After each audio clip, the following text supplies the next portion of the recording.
Good morning, everyone. Welcome to the Be Next Project Next Generation Grant Winners Share Their Stories panel. The Project Next Generation Grant is an annual competitive grant from the Illinois State Library funded by the Library Services and Technology Grant Act funds through the Federal Institute of Museum and Library Services. The purpose of this grant is to connect youth in 5th through 12th grades with educational activities focused on STEAM topics and with mentors to guide them in learning. Joining us today are going to be 3 IHLS libraries to talk about their initiatives. We should have Mascoutah Public Library, Marion Carnegie Library, and Mississippi Valley Library District in Collinsville, Fairmont. We also have Rita Stevens from the Illinois State Library to discuss the nuts and bolts of the PNG grant. My hopes are that you will come away from this webinar inspired by these libraries' initiatives and feeling empowered to apply for your own PNG grant. Before I turn it over to our first panelist, please note that we will be saving all Q&A till the end of the presentations. If you have any questions during the presentations, please don't hesitate to put them in the chat. I will be monitoring the chat and moderating the questions at the end. This panel is also being recorded and will be available for viewing on our IHLS YouTube channel. Thank you all again for joining us this morning. And now I'd like to turn it over to our first panelist, Joel Pikora at Mascoutah Public Library. Hello, everyone. Good morning. Let me get my screen share going.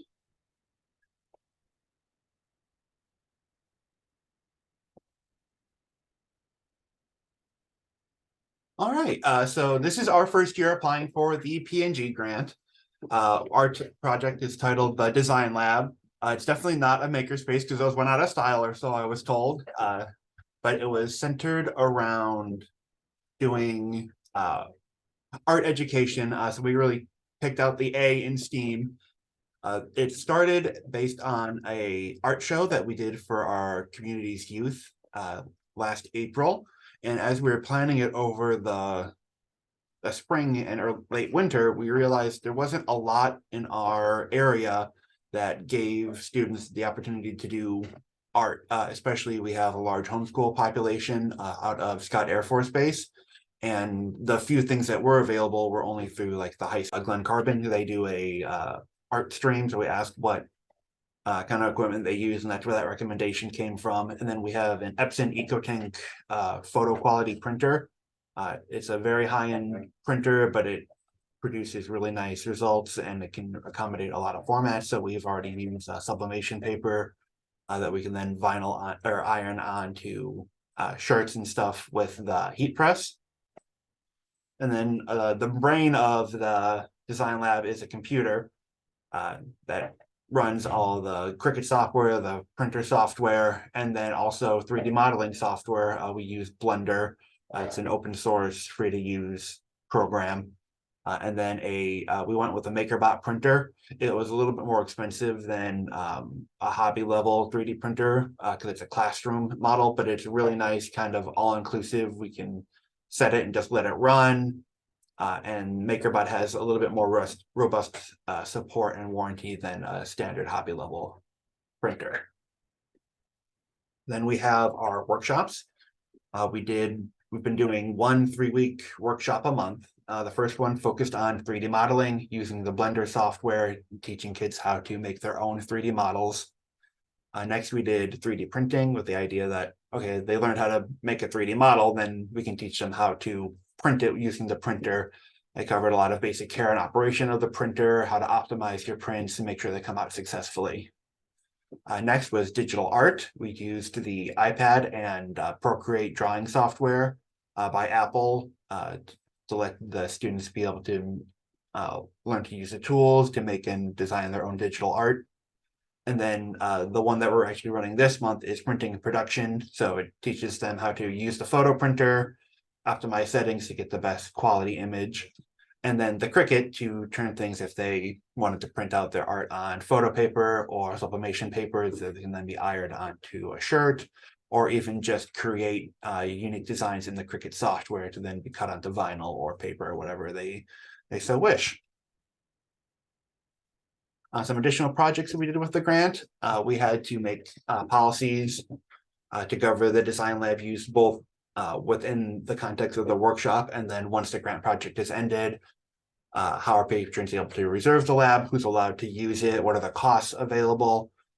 So that was a bit of work, especially trying to figure out things like the Cricut, where it requires a lot of specialized materials.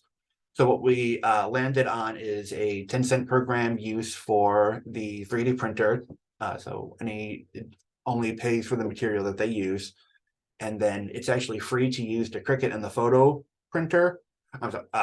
If you provide your own materials, if you use the library's paper, it's 50 cents per page to cover the cost of ink.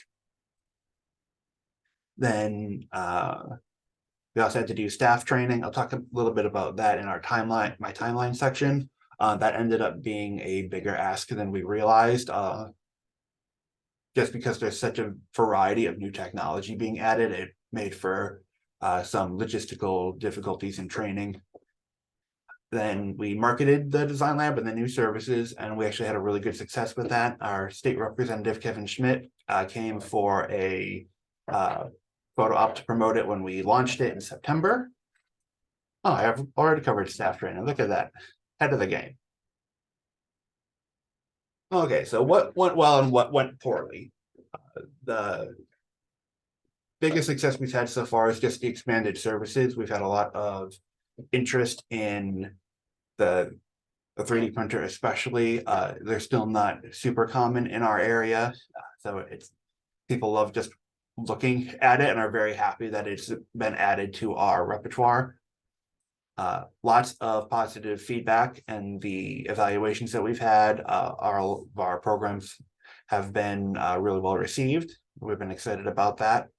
Additional partnerships, we've had some groups come and want to use the design lab, even more interested once we expand on our offerings beyond the initial grant project. And then that additional interest, our grant project is part of the P&G scope for middle schoolers. And we have had a lot of teen high school interest in the 3D printer especially, and we've had a lot of adult interest in the Cricut. So we're launching our first, after our project is officially fulfilled at the end of January with our last workshop. In February, we're trying out our first adult and teen class on basic use of the 3D printer. Some of the challenges we faced is the timeline that we set out. When we did our grant project, we planned to do all the equipment purchasing and policy setup, and then in July, and then spend all of August doing training. We didn't find out we were awarded the grant until early August, so that really crunched the timeline. We ended up delaying our planned launch date for the workshops by a couple of weeks. Instead of early September, we launched in October, and it made training a little bit more crunch because we didn't start getting them equipment until late August. The other thing that we didn't factor in well is shipping costs. 2 of the items ended up needing freight shipping, which added a couple $100 to the budget that we didn't anticipate. Luckily, we were able to get some nice deals on sales elsewhere that ended up being about break even. I think we ended up like $2 under budget for the equipment once it arrived. And our impact estimate, when I filled out the grant proposal, in my impact, I used a programming style of numbers. So we planned 12 workshops, we'd have 15 registrations. So I said, okay, that's 12 times 15 is easy, it's 180. So I put that in our application. Well, I later found out that they want individuals impacted, not programming numbers. And the issue we've run into is we've had about 60% overlap between our workshops so far. So it's mostly the same students taking all 4 workshops. So while that has significantly cut into our impact numbers so far, and what we're planning to do to try and help with that is we're getting ready to repeat the entire workshop series starting in February. So we'll redo the 3D modeling, the 3D printing, the digital art, and then finish with the design and production in May to just squeak in by the end of the project in June. And evaluation, while we've gotten really good feedback in the evaluations that we've received back, we're having a very low response rate.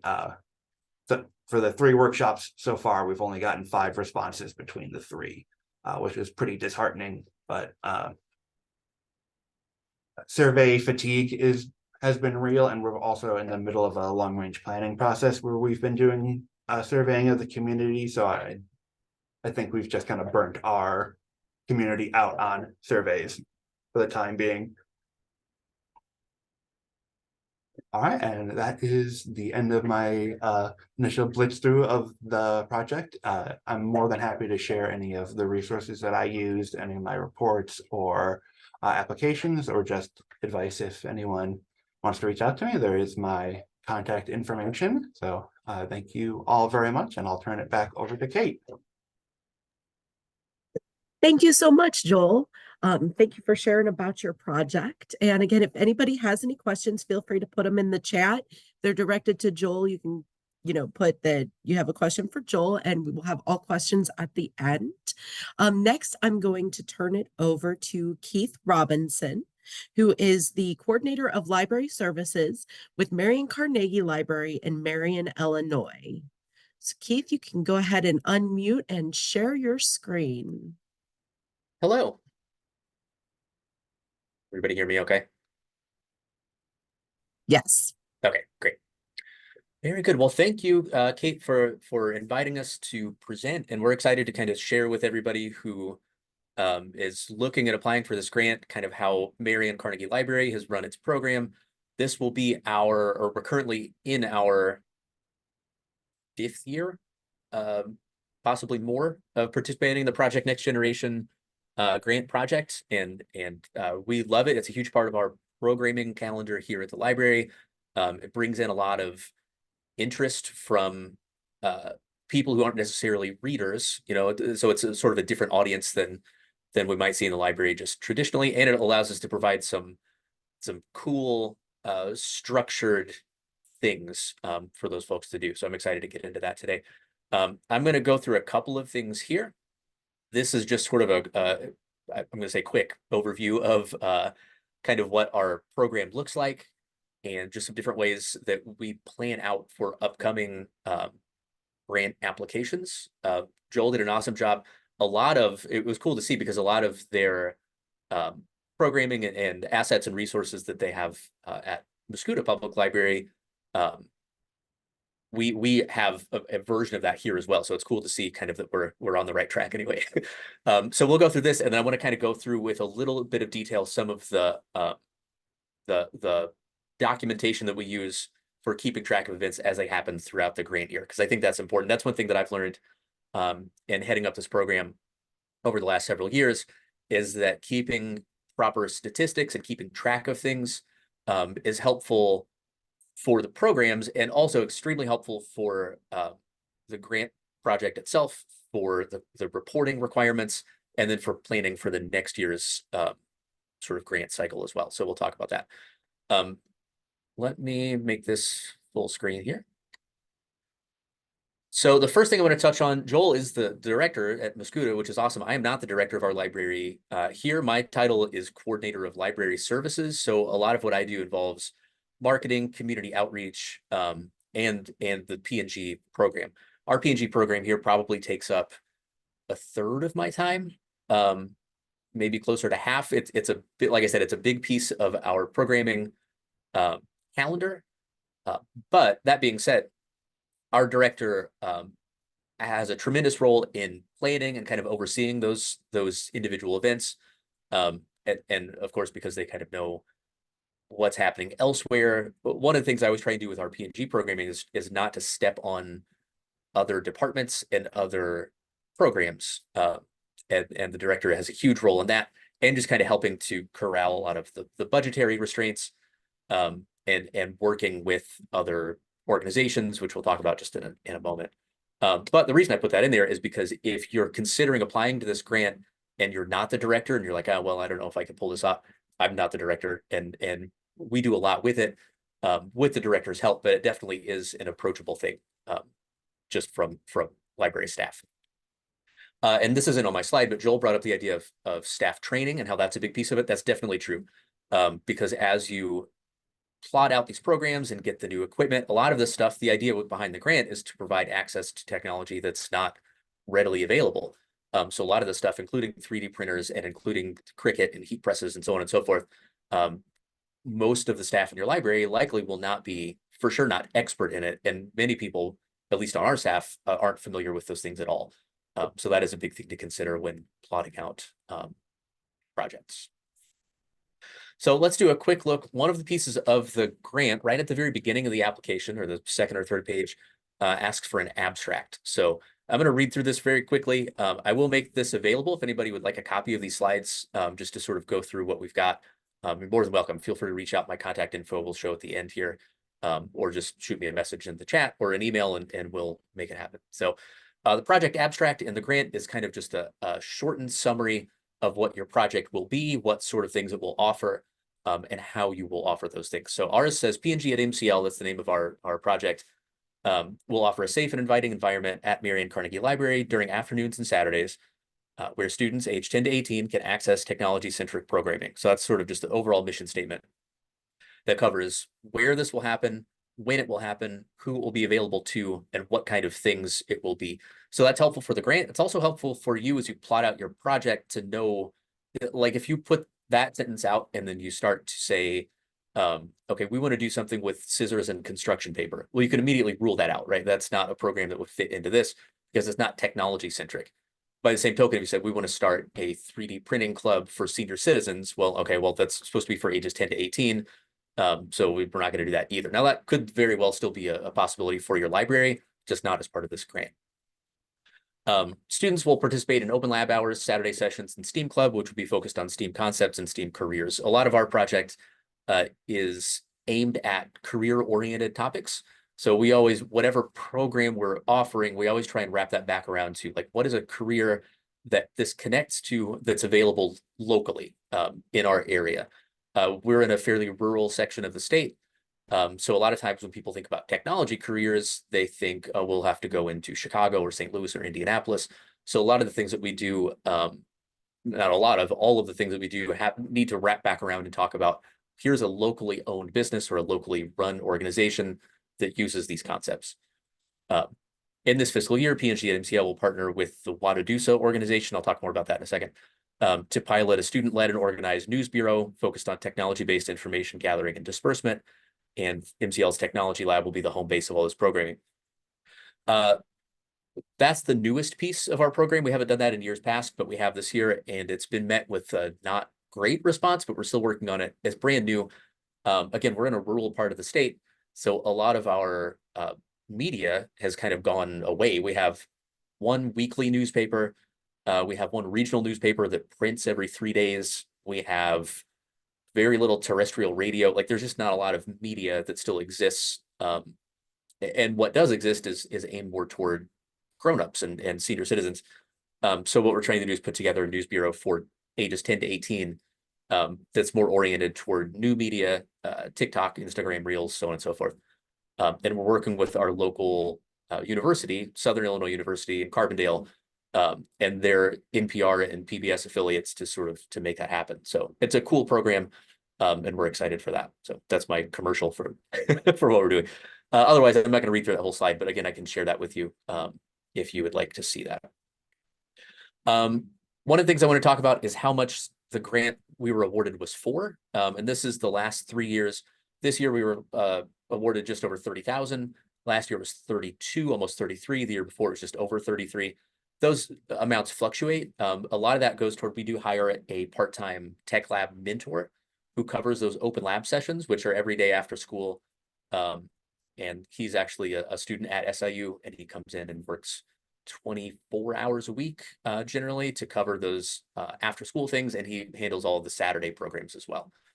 So that's why that number looks high. It's not all for supplies, materials. It's mostly for consultant fees, but that does allow us to have somebody on staff to help kids that kids can build a relationship with. And much like Joel said, we have a lot of repeat attendees. I would guess probably 75% of our program attendees are repeat. So it's a good opportunity to have somebody on staff at the library that they can get to know um, and learn from. One of the things when you're plotting your grant application, what we do is always try and think about during the application process and then throughout the year, what would make this program successful. So rather than just saying we're going to do this, one of the measuring sticks that I use is, okay, if we do this, how will we know if it's worth doing?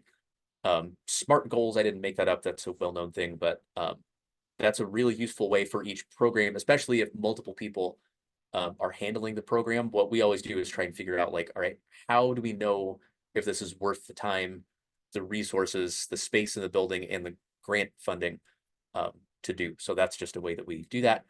When you're applying for the grant, there's also a section that asks for outcomes. And those can act as sort of, we treat those almost as overall grant success markers as we're going through. So for each individual program, we use something like this. For the overall grant program, we kind of look at, right, over the course of these 8, 10, 12 months, how do we know if we're doing well? That's a useful thing. We use monthly reviews. We get together once a month and kind of talk about, all right, what do we want our programs to look like this month? What did we do last month? What can we do better? And that just is a useful exercise to keep things moving forward and trying to improve based on feedback from students, based on just, was it an ordeal to put together? Like, did we not think about, bringing in special guests, or do we not have enough materials, or this and that?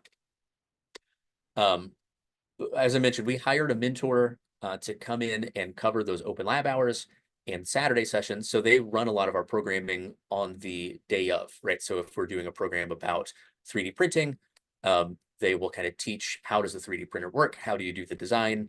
And then manage the actual day of activity. Because those happen after school and on Saturdays, a lot of the days I'm not here. So it's important to talk with whoever's running your program, because if you put your name on the grant application, to me anyway, you're in charge of the grant. So I always try and make sure that the people that are running the programs that the grant pays for are doing it in the spirit of what the grant actually expects. So that's kind of all this says, that just when people are running programs as part of this grant, they need to be sort of, again, in our case, ages 10 to 18, career-oriented, STEAM-centric, and in the technology lab. So that's kind of where we go there. And it's just important to communicate and talk with those people to make sure that everything is going according to plan. Preparing for programs, in the grant, there's a section, or in the grant application, I should say, there's a section called timeline. That's super useful for us because that does kind of help. Let me shrink this and I'll show you what ours looks like. This is just in terms of planning. We kind of looked at, like, okay, well, we have to, we need to know what we're going to do each month. And then we kind of plan that out here. And we know, okay, October, there's going to be Halloween stuff. So let's make some horror film trailers. And we'll use video editing software the grant pays for to do that. And then, December, okay, we've got some holiday stuff coming up. Let's 3D print some earrings as gifts. And this is just a useful thing to keep. I've actually got this tacked to my bulletin board right next to my desk that I can look through just to know, okay, here's what's happening this month. Here's what's happening next month. Here's what's happening the month after. A big part of my job is marketing and outreach. So this is really useful for me to know, okay, in April, we've got Community Garden Month coming up, so we can start talking with local plant nurseries and so on and so forth to let them know we're doing these kind of things. So, sorry, that's the timeline. That's a very useful part. It also asks for when you're documenting as you go through the year, the grant's abstract, which we talked about at the top, and then project description, which is just a more fully realized description of what the grant project will be. Again, just make sure that your project's mission applies to everything you're doing as part of that grant. And then preparing for next grant year. So that's actually what I have been working on the last week or so, just sort of getting those bones in place for, okay, we're going to apply for this again in March.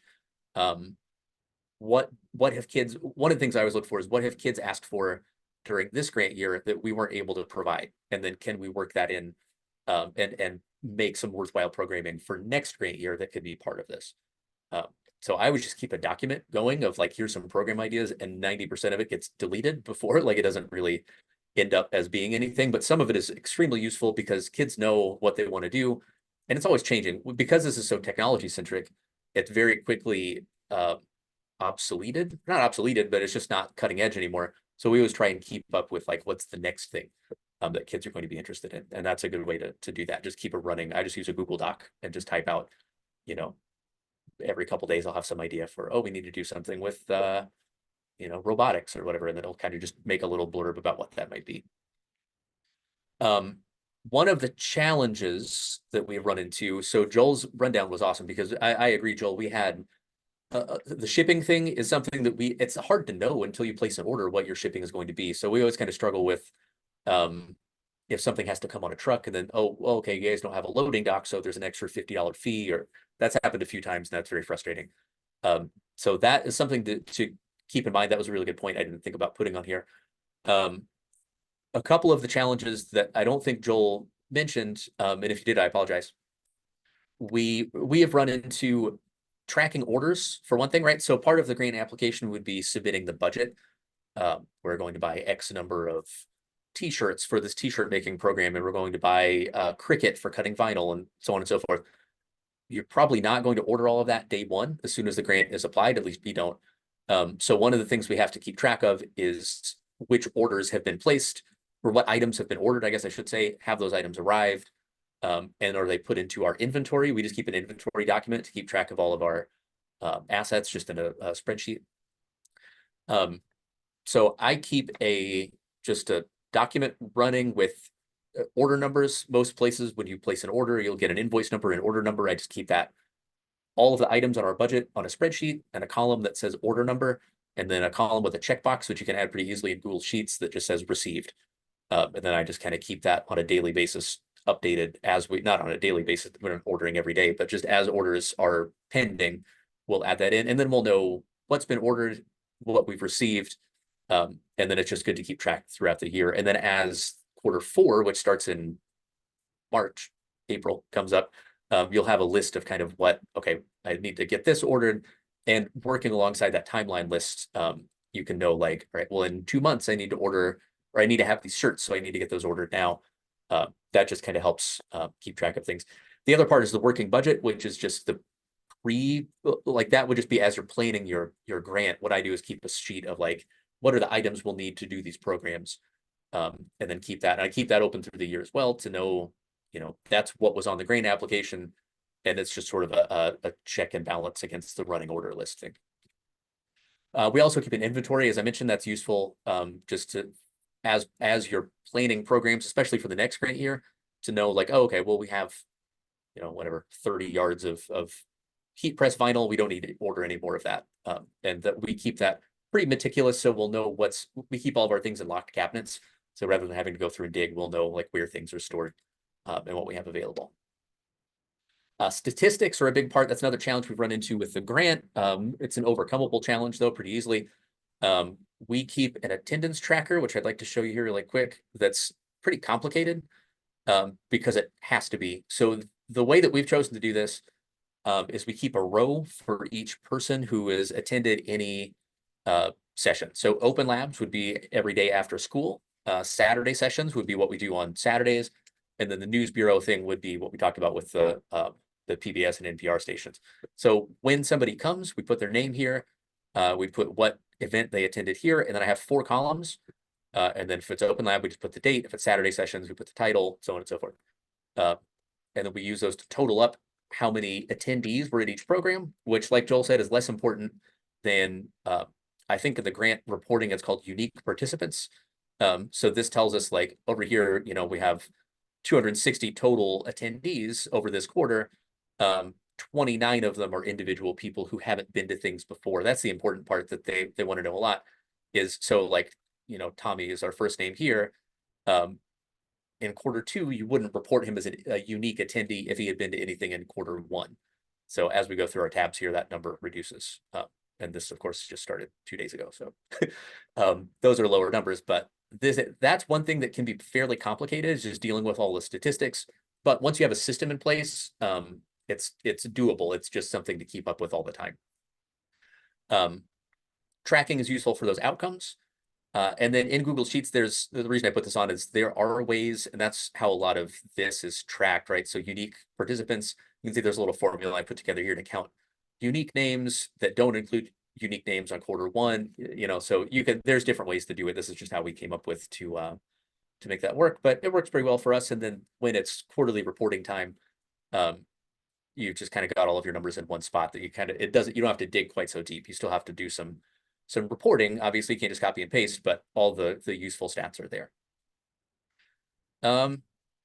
We do ask for attendee surveys as well. That's a good way to keep track of whether kids like the programs you're doing and what else you can do.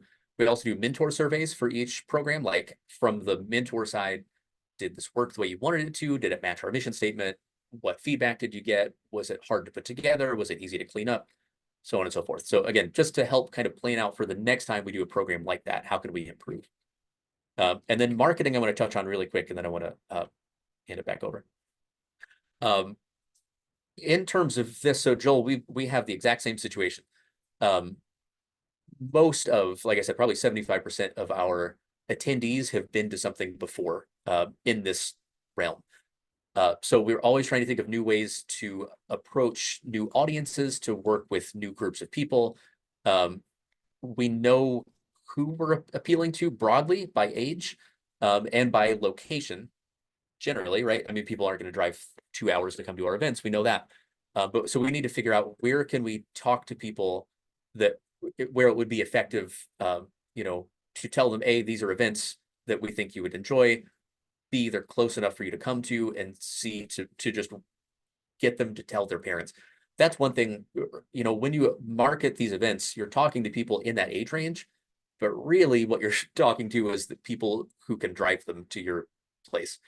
Not always, if you're on the upper end of that age range, there are people who you can drive, of course, but it needs to be something that appeals to younger people and also that makes their parents or guardians feel like this is something that's worthwhile, that's safe for them to come to, that is accessible. We have a lot of people who come who, need, maybe their homeschool families, and they don't socialize a lot.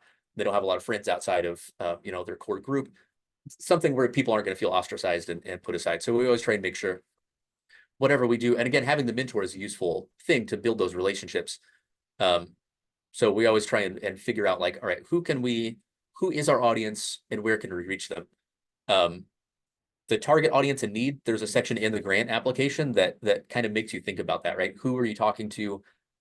Why are they important to your, or not, that's not the right way to say that. How are they a core part of what your program will be? So that when you're applying for the grant, that's a good place to start. And that's a good place to reference as you go back through the year to talk about, like, all right, well, we had this 3D printing workshop and 2 people came, like, why didn't more people show up? Who else can we reach out to? A few examples of places that we've had success reaching people, of course, social media. People of that age range don't watch TV. They don't read the newspaper. They don't really listen to the radio. So a lot of the traditional media stuff doesn't reach them. Now, it does reach their parents and grandparents. But in terms of reaching out straight to them, things like Instagram, Facebook is not where they are.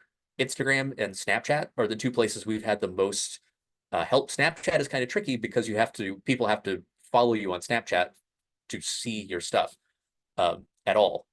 So our library has if you have a Snapchat account, you can make a little QR code people can scan and follow you there. And we have those kind of posted up through the building. We don't have a huge audience on Snapchat, but it's enough to bring in a few people every once in a while. And then you can kind of post information about, hey, we're doing this 3D printing thing, or we're doing whatever event is upcoming. Within the library, so let your events kind of talk about your other events. So if you have something for, a builders club for tweens, let them know, hey, if you're 10 and up, you can come to this cool 3D printing thing or whatever. That's something I have to remind our program heads about quite a bit, to not silo off, because a lot of our audience, if they're in the library for one thing, then they're willing to come to the library for another thing. So just keeping staff informed, keeping other program leads informed about what's going on is really helpful. School districts, we have worked with our local junior high and our local high school, and they have screens in their cafeteria, and we just send them slides that they can put up for their sort of like school events and that sort of thing. that let kids know, hey, there's Open Lab and you can do 3D printing. Hey, there's this thing coming up with a special guest talk about digital murals and all that sort of thing. So that's a helpful way just to get the message out. That also tells the school administration and teachers about what's going on. And we have pretty good relationships with our local school districts technology teachers. And because we started this journalism club or the news bureau, we have a lot of good relationships now with like journalism and English departments. Because those are, again, adults that talk to the kids who would come to your programs every day or many days. So that's a good relationship to keep. And then after school clubs and hangouts, we're part of the city of Marion. And one of our sister organizations is a community center that offers like homework help and weekend activities and that kind of thing. So we have a good relationship with them to help kids get back and forth. Kids hang out at that's the trick, right? It says hangouts, but that's the thing to figure out. The skating rink, for whatever reason, in our town, that's a big place for kids to go. Movie theater, not so much, but we found the skating rink. There's a couple of like gymnastics academies that we work with, not to do programs, but just to sort of, hey, can we hang up a poster at your place? And that's a good opportunity to kind of work with those local businesses and also to talk to the kids and families that are there. There is some other stuff here, but I've gone on for a very long time. So I'll let, again, if you want to, there's not a ton of info here about reporting. Just know there's 4 quarterly reports that you'll be asked to file as part of the P&G grant, and then 1 post-project report that's due a couple months after the project ends. That's more of just a wrap up, like here's what we did, here's how it went, and then some overall statistics for the program. And again, as long as you're keeping track of statistics, program information, survey feedback as you go, that final post-project report, that does make that a lot easier. It's several pages and there's a lot of things to do and it takes a little bit of time, but as long as you have that information at the ready, then you'll be okay.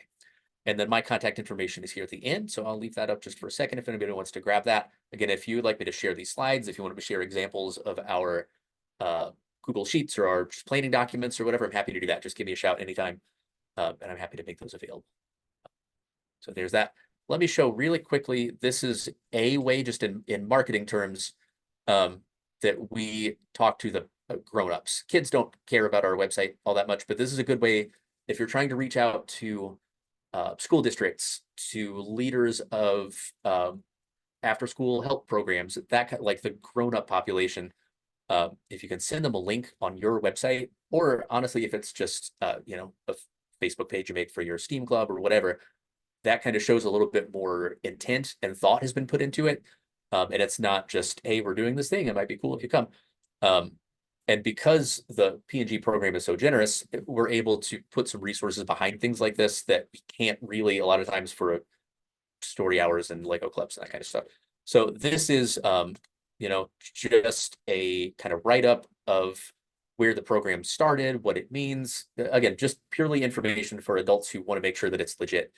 And then down below, we just have like a quick overview of our events. So we do, just a very quick, again, the mission statement. What are these? Who can come? They're free. They're open to this age range. No library cards required. That's one question we get somewhat regularly. Do I have to be a card holder at the library to come? And we don't enforce that because we get a lot of people from neighboring towns that will come in. And that's great. We don't want to gatekeep or keep things from people if they're not, from our, within 3 blocks of the library. That's not what we're trying to do. We're trying to make this available to as many people as we can. And then, we mentioned that there is a mentor. That's one question that parents have, is who's overseeing this, and kind of what they are. And then just a quick write-up of what each thing is. We have a STEAM club that meets once a month. We have Saturday sessions each Saturday and talk about 3D printing, digital art, robotics, so on and so forth. Open lab hours happen every day after school, and open lab hours are cool. That's our best attended event, like by far, because kids can come in and just work on whatever they want. So kids will come in sometimes and just work on 3D printing. Some kids are into photography, so we have some DSLR cameras they can work with. We've got a green screen that they can do video editing. We've got some VR gaming stuff. They can write code and do some gaming things. It's just available for whomever and whatever event, like type of thing they want to do. Some kids work for 10 minutes and go home. Some kids are here for the whole 3-hour session. every day. It's just totally, it's open, and it kind of gives them a little agency about what they're doing. And then the News Bureau is the final thing here, which I mentioned before. But again, thank you for your time. I would encourage you to apply for this grant. It's a great program and it's a great opportunity. And if I can provide any information, just reach out. Thank you so much, Keith, for all that great information. And our last library panelist that is here joining us today is Lee Friz, Program Coordinator with Mississippi Valley Library District. So Lee, I'm going to ask you to go ahead and unmute and turn on your camera and share your screen and turn it over to you. Hello, I'm Lee. Let me this.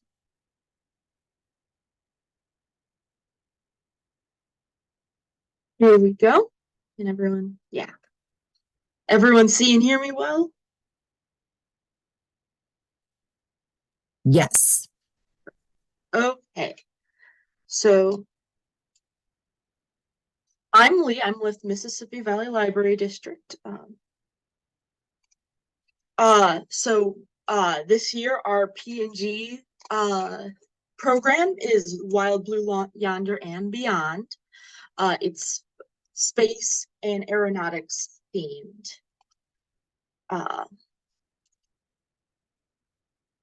So we've been involved with P&G in some way since 2012 in various programs, originally just at Fairmont City location and then for the whole district. This year's project, as I said, is Wild Blue Yonder. We're working for youth in grades 5th through 12th. So our activities for this year is we're doing a program on engineering drones, flights of fancy, which is fluid dynamics, preparing for the solar eclipse, and exploring the stars. These are pictures of all of the technology that we're using. For flights of fancy, we're using remote controlled paper airplanes.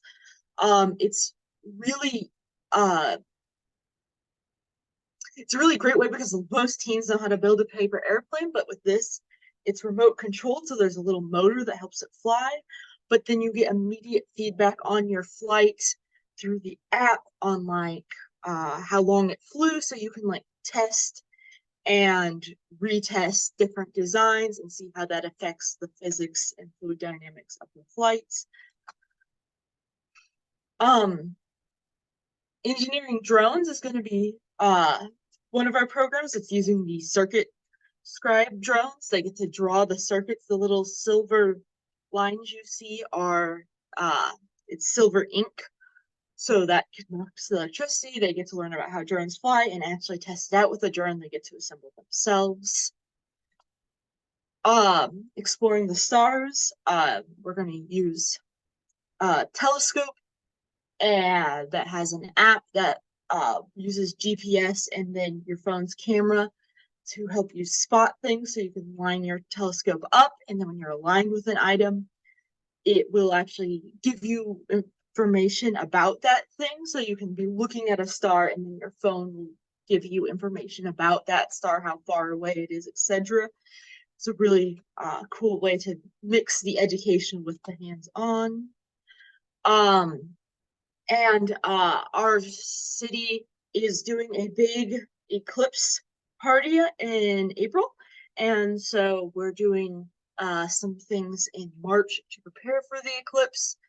We're going to build pinhole eclipse viewers, and we'll be handing out some glasses so the teams will be prepared.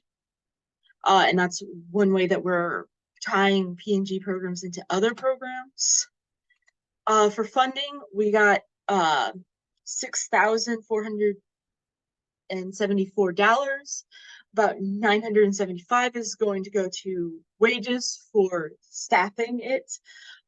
In my library, I'm the program coordinator, and I run the majority of the programs, and I plan them. The director did the grants, but the actual like how we're going to execute it when it's scheduled is for me to plan and do. We're going to travel to Scott Air Force Base, so we have budgeting for that. And then we bought the RC planes and all of that. So a large portion of the budget does go to that, which then those items will be used for programs in the future as well, hopefully. So as I said earlier, we started working with the PNG grant in 2012 when it was invite only. Each year we do a themed or loosely themed series of programs. This year is space and aeronautics themed.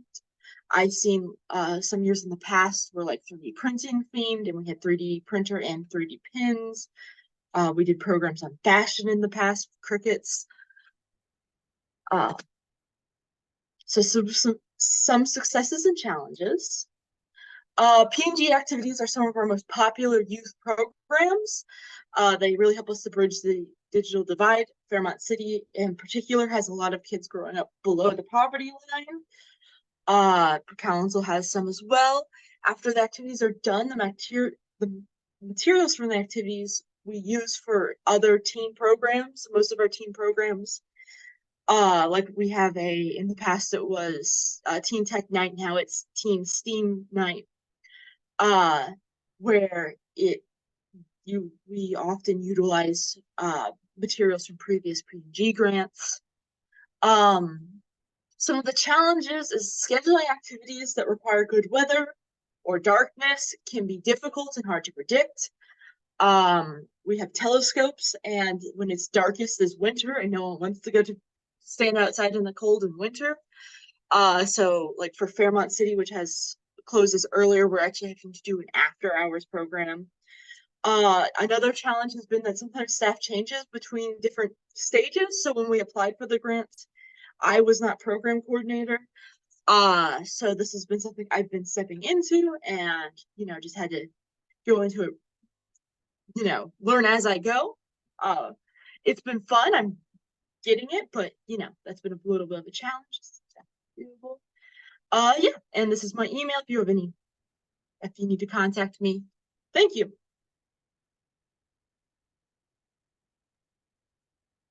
Thank you so much, Lee. And I want to thank all of our library panelists this morning for sharing their experiences with the Project Next Generation grant and their initiatives and all the super cool projects that they're doing. And so our last speaker today is Rita Stevens, Library Program Specialist with the Illinois State Library.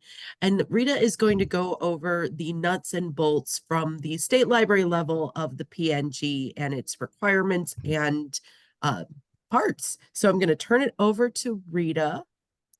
Hello, I'm Rita Stevens with the Illinois State Library, and I'm Grant Administrator of Project Next Generation. And our Secretary of State is a supporter of teens and tweens into the library, hence the Project Next Generation grant. And as you can see on the screen, this is what our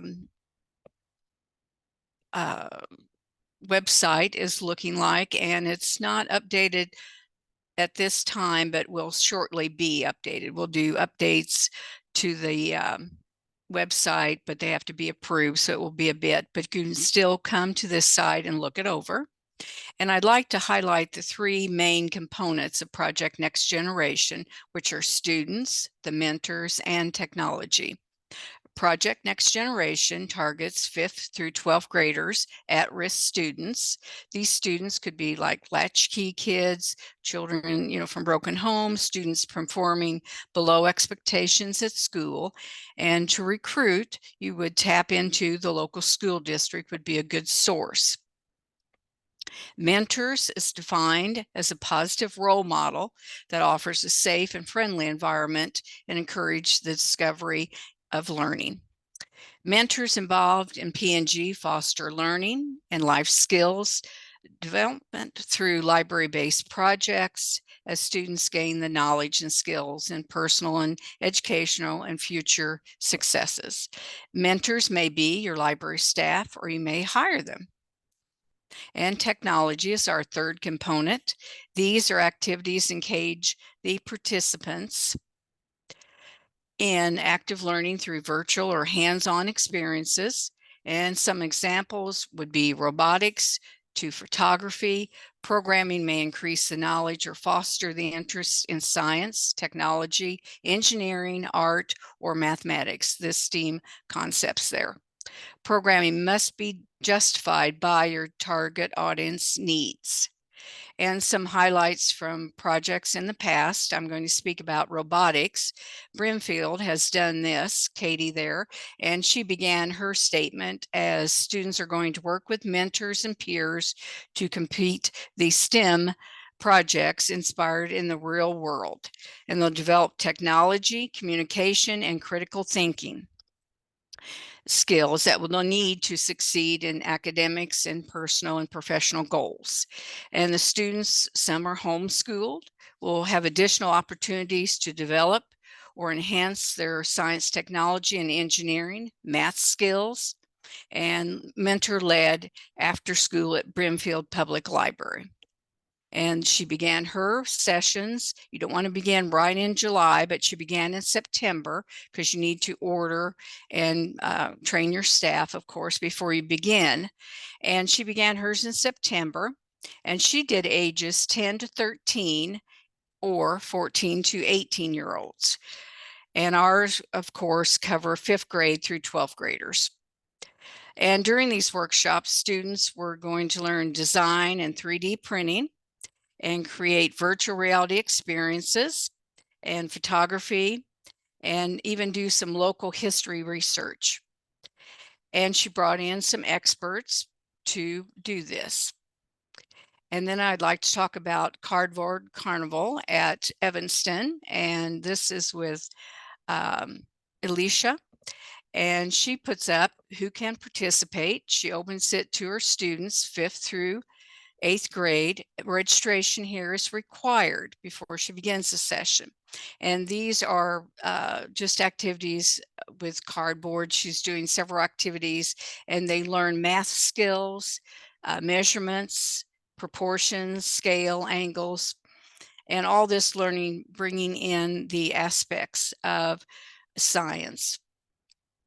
And Wooddale has done virtual reality, and this project allows middle school students to use virtual reality, and it is a standalone for him headsets, and students are going through many expeditions through this, and they're comfortable with this format. He gets them used to this, and then they'll be trained with a camera, a 360 camera, to do photography and download their expedition.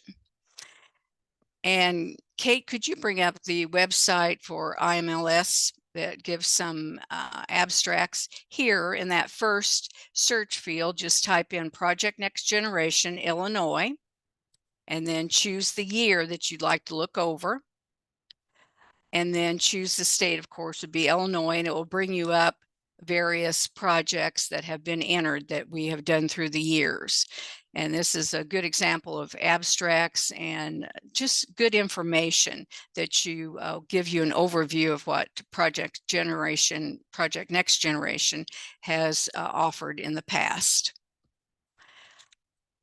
And of course, this time when you're doing the application, you will have to do a certification. So Kate, could you bring that link up too for certification? You're going to do the application plus the certification is needed. And here it is. Can you scroll down a bit, Kate, through that? Are you able to do that? And you can see what's all included in this. So you need to fill this out and include it with your P&G application.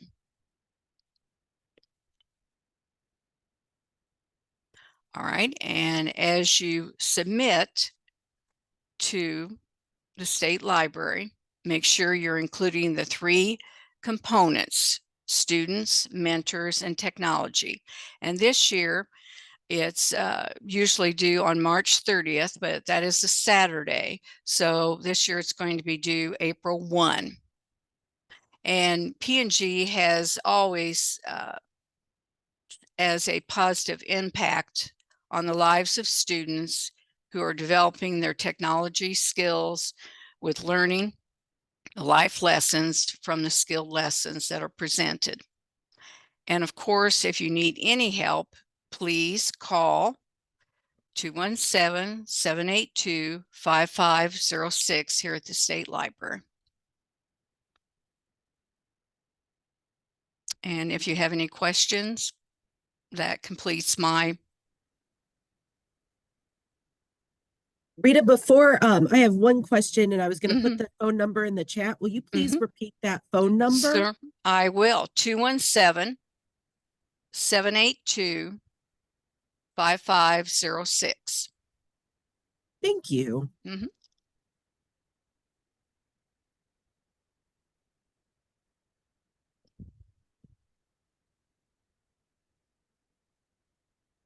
Well, thank you everyone for participating and for sharing all your information and your projects. And Rita, thank you for giving us more information about the grant. We do have a bit of time. I did schedule another half an hour. If we don't need the whole half an hour, that's totally fine. But I wanted to leave time for questions and answers. So does anyone have any questions for any of our panelists today?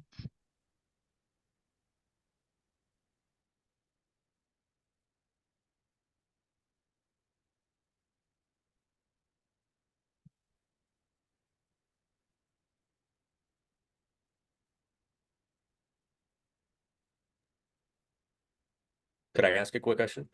Oh, certainly. Sure. Does anybody have any program ideas for fiscal year 25 that you're milling around? I'd be Oh, happy to that's go a through a great couple of question. hours that we've started to talk about. If anybody else would like to share and collaborate, be happy to do that. We're eyeing a couple of different things. One is expanding the number of computers that we have, because something we've run into is teaching on the computers. You really want each student to have one, so we considered applying for like a classroom style laptop cart that we could have multiple machines on so that everyone can work along instead of just having to watch and be lectured on the technology. Yeah, that's a great idea.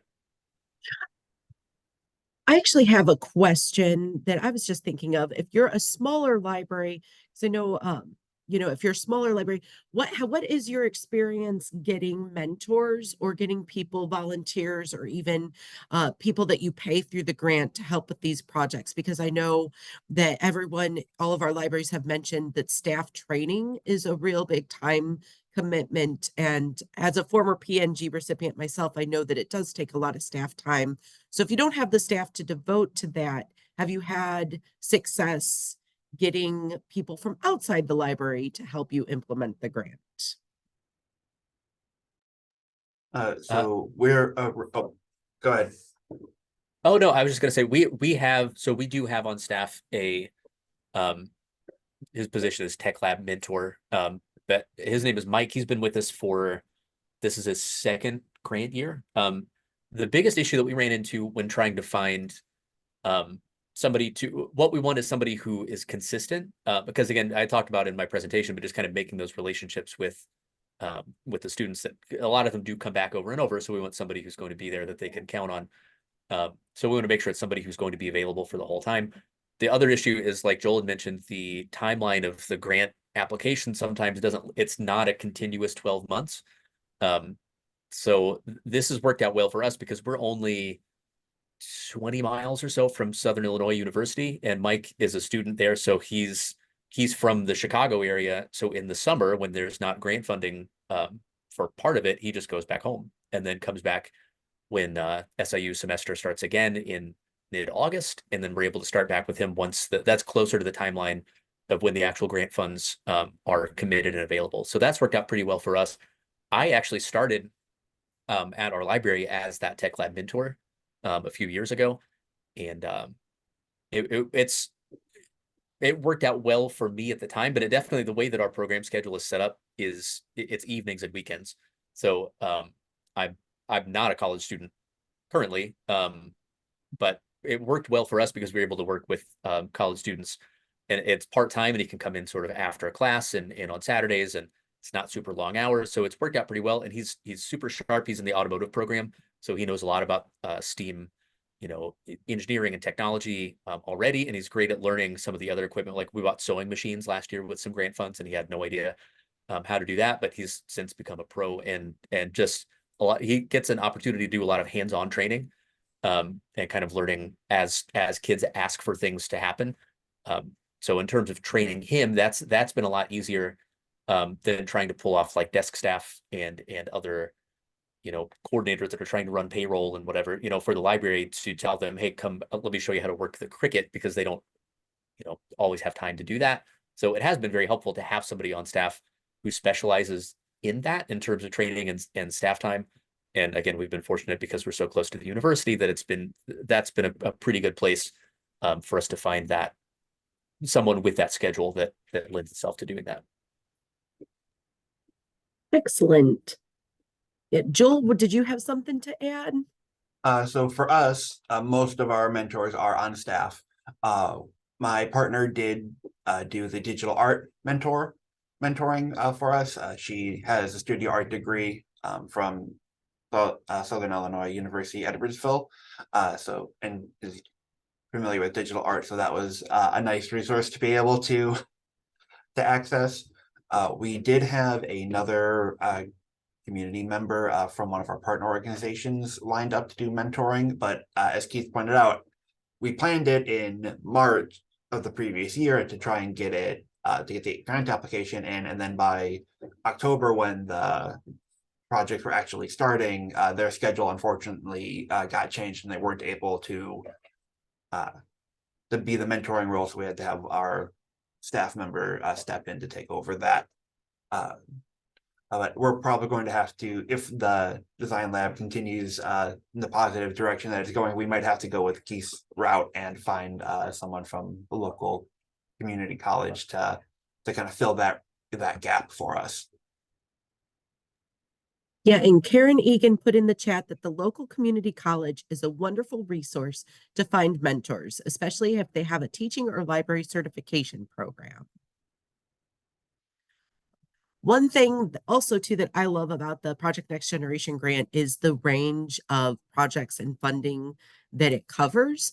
And Rita, you may be able to answer this.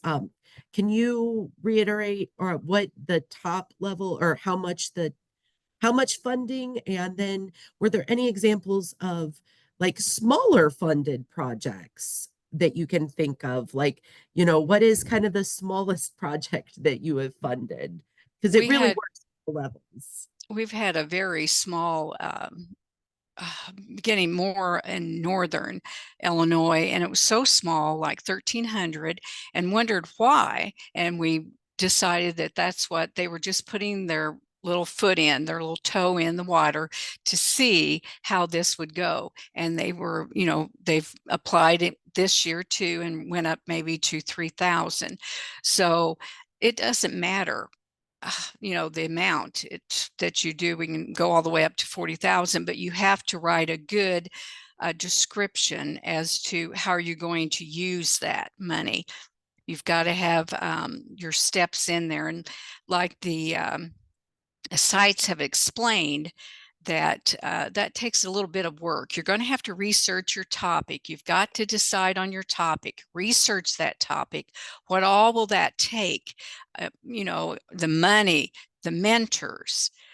How are you going to get this off the ground? And a beginning site, never worry, don't worry. Just you have questions. That's why you call. Just call and ask, because walk you through it and help you with that. With the application too, if you have questions on that, please call and walk you through that. But you've got to have a good idea, a good goal. What are you going to do? If you're going to do first of all, I would choose your age range. It goes 5th to 12th grade. Well, are you going to do 5th to 8th grade? Is that what you're going to concentrate on?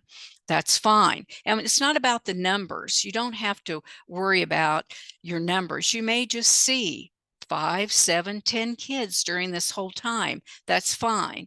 Small library, they really may not have the student base. They're competing with so many other things like basketball, after school clubs. So don't worry about the numbers. It's not about the numbers, it's just your students that you can impact. It may be just 5, like I said, to 10. Yes, some bigger sites and some sites garner greater numbers, and that's fine. But we're wanting to impact your community and the students you can reach.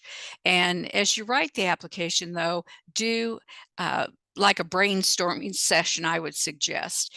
What is the idea? What is your idea? If it's robotics, how are you going to do that? You're going to have the equipment. You're going to have the mentors to do that. Think about all that. You're going to have to, how much you're going to pay your mentors. How often are your mentors going to come? That comes into scheduling, like your project schedule. You've got to break that down. What are you going to do? And yes, the award is sometimes, it should be July 1, but it may be into August. Well, you're going to have to, and I'm sorry that occurs, but it does for whatever reason. So you're going to have to wait to order. Do not order anything before July 1 because you've got to have that money, to do with and purchase with. So as you're writing your schedule, make July maybe your planning month, all your planning month, and maybe you're going to then go into August to begin to order. So keep that in mind and always have backup, like when you order, how much is this going to cost? Because prices have increased. So keep that in mind, when you're ordering your supplies. And then also think about, go out and look for your supplies. Look this all over. If you want robots, where can you purchase? Where's the best deal? I would do that. And then also your mentors, how much are you going to pay them? You've got to figure that out. How many hours are those mentors going to be within your program, Project Next Generation? And, what are your topics? Are you robotics, but are you going to do, first of all, explain about the robots? Or are you going to do a training session? And then are you going to do competition? Like I mentioned, Brimfield, they do a competition. So she's got to plan her money for all that, for her supplies, her mentors, for travel. If they're taking field trips, she's got to plan for all that. There is a lot of planning in this, and you've got to make sure that you're capable of funding this. Are you able to do it with the amount of money you're asking for? Think that over. And there is a lot to this, a great deal. And I hope I've answered your question, Kate. Oh, I yeah. hope I have. I hope I have. There's much, they did such a good job, these sites, explaining what they've done. I couldn't really add that much more to it other than to talk about our 3 components. They did such an excellent job on that. So, but it is a lot of work to this, but we want to award as much as we can to as many sites as we can. Thank you, Rita. Yeah, and I can say, and I think all of the panelists would agree that the state library, Rita does a fabulous job supporting grantees through the process, especially through the reporting process. Thank you. So we appreciate that. And then, yeah, does anybody else? I could ask a couple more questions, but I want to make sure that any of our attendees have, I don't want to take any questions away from you all. So does anyone have any other questions for our panelists?